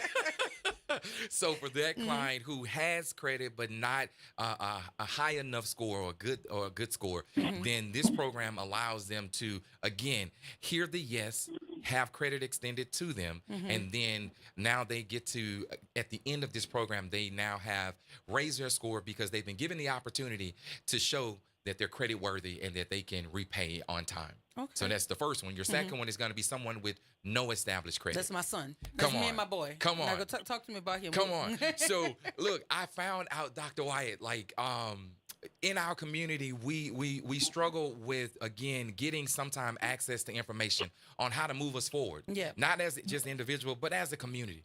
And so this is why I love you and WBOK and the entire family here. This platform allows us to speak to us directly. Yes. And so if you are listening, as you always do and faithfully out there, to Dr. Wyatt and everyone here at WBOK, hear me right now. If you have been told no because of credit, that's not the end of the story. You have to keep going. And that requires you to just step out a little bit, try again, come back into the bank with us, sit down, and let's hear what was the reasons for the denial. And then we chart or put a path forward for you to get that credit score raised. And that's how you move someone from being credit invisible, yes, to establishing a positive credit history. Yes, absolutely. Because I think too, a lot of the times folk don't think they can qualify. You know what I mean? Like we just don't believe. We count ourselves out before we even go to the table to let somebody assess our profile. That's right. And so a lot of the times it's just about going in and being open and vulnerable enough. Because, I mean, finances, health, that kind of stuff is tricky for us. Like, we don't want to get into the weeds of it because we don't want nobody to know. But that's why you go to the expert. Like, that's right. You need a banker to tell you what's going on fiscally with you. You need a doctor to tell you what's going on medically with you. And I think sometimes it's just about taking that step to let the expert in to be able to assess what's going on with you. Because you're going to hear a yes in this product. So if credit is the barrier for you moving forward in home ownership, moving forward in purchasing a vehicle, moving forward in going into college, all those major things that happen, it's not, the door isn't closed. We just need to, as you said, just come into the bank, let us sit down and work with you on that. And so that you can hear that yes, and then get that credit extended to you so you can prove this is who I am. That moment was just temporary and was a certain circumstance. I know for the benefit of our listeners. Go ahead, Will. Yeah. So for folks who, I'll say get stuck on a number. And they feel like, I've tried this a couple of times. I can't seem to move things beyond my 400 or 500. Yes. How can you speak to them? And it sounds like this program can make that happen, but they have to make some commitments. Correct. To get to whatever you would identify as a good score. And so often we hear the score 800. And it's like, but not everybody has an 800. Not everybody needs an 800. I think that's right. Is that true or not? That's true. Now, the higher that credit is, the credit score, and Will, I know you know this. Of course, there's better benefits to having a higher score. Yeah. But as you stated, not everyone needs that. That's what we want the education to be, in that everyone understands a higher credit score means better terms, better circumstances, better options. That's right. But I'll tell you what better options. I'll tell you a question that's probably on the minds of our listeners, because it's on my mind. Okay. I want to be able to get into Home Bank's credit rebuilder product. How long it's gonna take? Like I got this 580. How long it's gonna take me to get a 720? There you Everybody go. just want to know how long it's gonna take. That's what I want.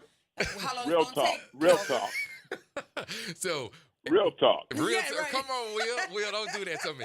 Okay, look, we all know that good things come to those who wait, and I know everybody has waited. And when you are in that situation where you don't have the time to wait, you need it now. We still say there's a reason and there's a method to the madness, but there's a reason for the process. It's easy to mess up credit. Yes, really it is. faster than it is to get it repaired. But if you're committed to it, then we're there to walk and be there with you the whole way. And here's the thing: the time gonna pass anyway. Yes. So why not pass it inside of the product? Yes. And let the product work, right? Yes. Because it's gonna like All right, it's gonna that's right. It's happening. I tell folk that about going to school. It's like they want to start, Yeah. they keep putting it off, but the time is gonna be passing. It Yeah. can be passing with you enrolled, or it can be passing with you standing on the sideline saying, "I want to start. I I want wanna to start." start. So I think that's one of the key things is just getting started Yeah. and allowing the product to silently in the background start to Right, to let it work. Yeah. So to Will's question, so the process normally takes, this particular program can go up to 18 months. Okay. We Okay. should, See, we like that's what I like. I like Okay. to know. I like to know All the right. ballpark. Come on, Will. We in the game. We in the game. 18 Okay. months. All right. So 6 months. If what we always say is, if you give the program at least 6 months, that's long enough to have made 6 consecutive payments. Okay. Then you will see the benefit of a jump in your credit score. Mhm. Now, the On longer time you're in it, payments. on time. That's so Six- critical. yes, Thank you. On time. Don't on time. Don't ask me how I know this. On time Yeah. payments. that is key. That is what's driving that score Yes. is your on time payments. Yes. So 6 months minimum to see that improvement. But maximum effect, of course, the longer you're in it, the better. That doesn't mean you need to put all your eggs in the basket. The purpose of this, we designed this program to be a small loan so that it is affordable, so that you don't miss the payment. Yeah. The purpose is to establish the credit if you don't have the credit history, or repair it if you are trying to raise the score. Yeah. So it's a maximum amount of $2,500, but minimum $500. We're not even asking you to put in the money. Home Bank's putting up the money. So you're borrowing Oh, no. essentially Okay. against your money that you will have at the end of the program. Oh wow.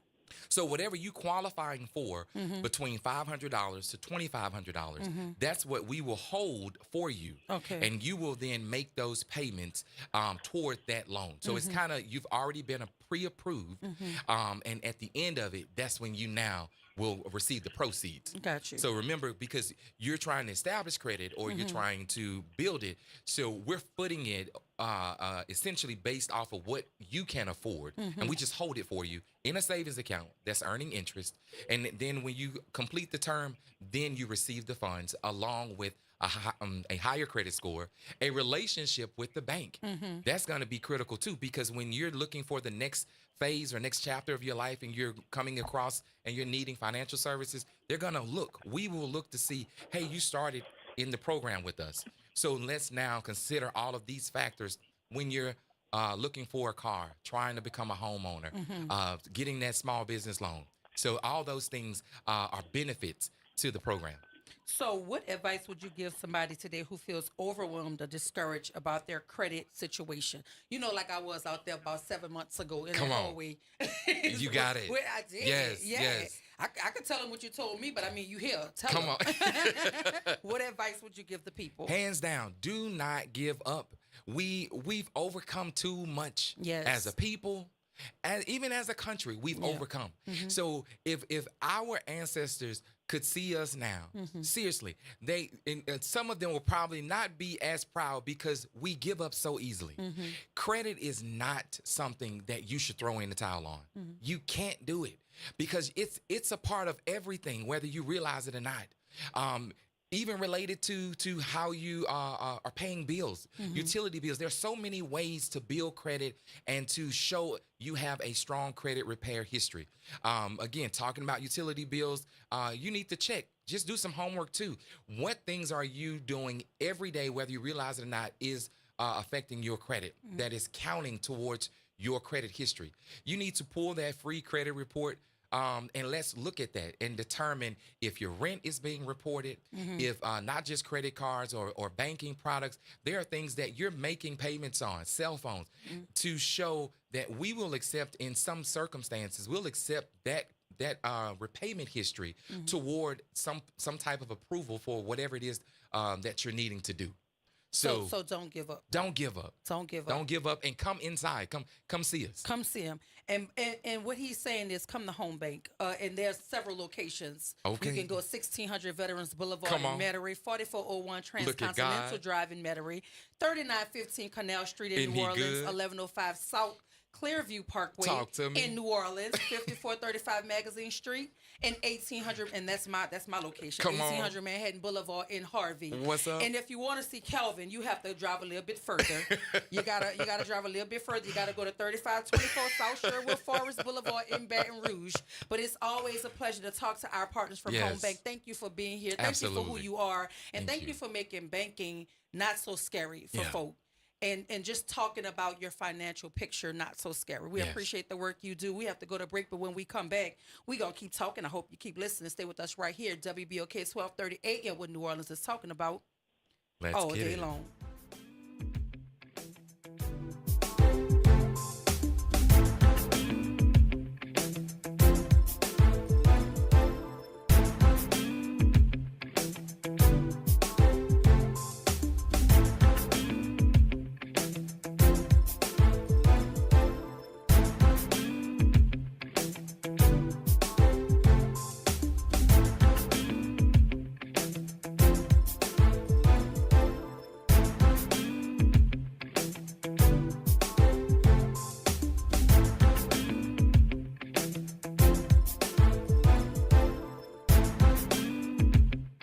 Are you passionate about community safety and police accountability? Tune in to The Monitor's Mic, where we talk about oversight, policing, and you. Hosted by the Office of Independent Police Monitor, we're here to shine a light on policing issues that matter, from real-time policing updates to in-depth interviews. Get the facts and stay informed. We're breaking down complex issues, highlighting community voices, and holding people behind the badge accountable. Join us for an informative hour every Friday at noon on WBOK. Your city, your police, your show. The Monitor's Mic. Hey, New Orleans, look for important changes to your natural gas service. This summer, Delta Utilities takes over for Entergy Gas with a Louisiana-born, Louisiana-based approach to safe, clean, reliable natural gas. No interruptions or rate changes due to the transition, just dependable service and modernized technology to keep you running smoothly. Get to know us at deltautilities.com and stay tuned for more later this summer. Delta Utilities, focused on natural gas, committed to New Orleans. The New Orleans Jazz and Heritage Foundation is the nonprofit organization that owns the New Orleans Jazz and Heritage Festival, presented by Shell. With the funds generated from Jazz Fest, the foundation invests in Louisiana communities through economic development, cultural enrichment, and free educational programs. To learn more about the New Orleans Jazz and Heritage Foundation, please visit us at www.jazzandheritage.org. Hey everybody, it's Kimber White Dupree. And it's Graylin Bryant Banks from the front porch. We're coming up next. Good morning, wake up. The Good Morning Show. Good morning. On WBOK.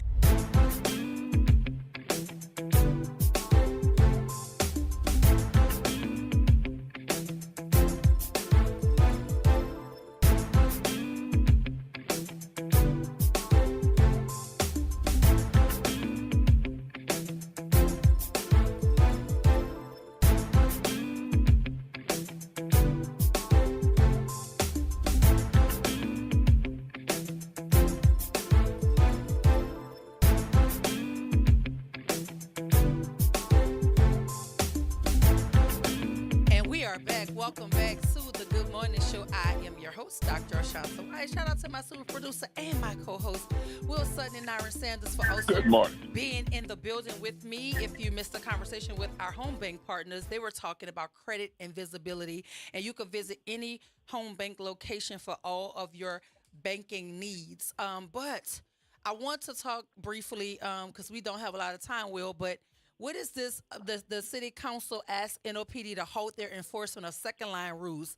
They want to seek more public input because from what I understand, they were trying to raise the liability insurance to $5 million for trailers that are in the second line parade. And according to the city council, by way of council president JP Morrell, JP was saying that they were misinterpreting the law, and the law was talking more about a float and not necessarily about a trailer.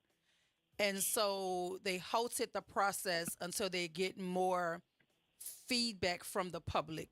I truly, I did not think that this was a good way to go, just kind of off the cuff. I think they should have done a lot of like listening sessions with the community to talk to them about it, to let them know the rationale behind it, to possibly come up with a meeting in the middle of what could be done to ensure safety of the community, the riders and the organizations and things of that nature, without being burdensome on the second line parades and crews, which make our culture what it is.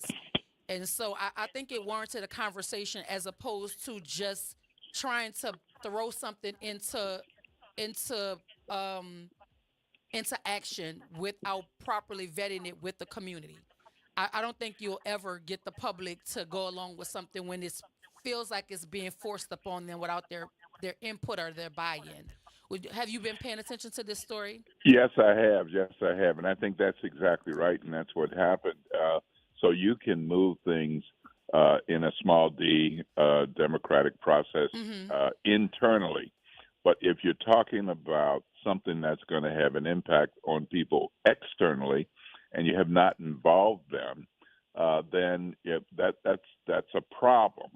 And in particular, this kind of thing, you can have good, well-intended people looking at the changes that they feel need to be made to keep people safe.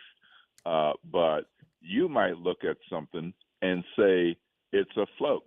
Yeah. And I might look at something and say it's a trailer. And somebody else might look at it and says that's a flatbed. Well, for the law and for insurance purposes, that makes a difference. And there are a number of cases where second lines in particular, they can't afford to have some big old technically legal float as a part of, especially a pop-up, a second line. And so we don't want to be in a situation where we begin to erase parts of our culture based on a misunderstanding or one person or group's interpretation of what is a float. And that's where, involving some other people. So I'm glad to see that we're hitting pause. I think that's exactly what needed to be done. And we already have a group that represents not everybody, but a good number of folks who parade and are part of our street culture. And I think that group should be included as well. But not to overlook the people who have the second lines who they are not a crew. And so that's a whole different type of group or organization. Well, I think it's also important to note that the police department, they were citing safety concerns. They were talking about the flatbed trailers used to carry some participants during second line parades with folk hanging off the sides, not harnessed. So my thing would be, why couldn't we have put a notice out to all second line crews, all parading crews, whatever crews needed to be informed that harnesses needed to be in place. People cannot hang off the sides, things like that.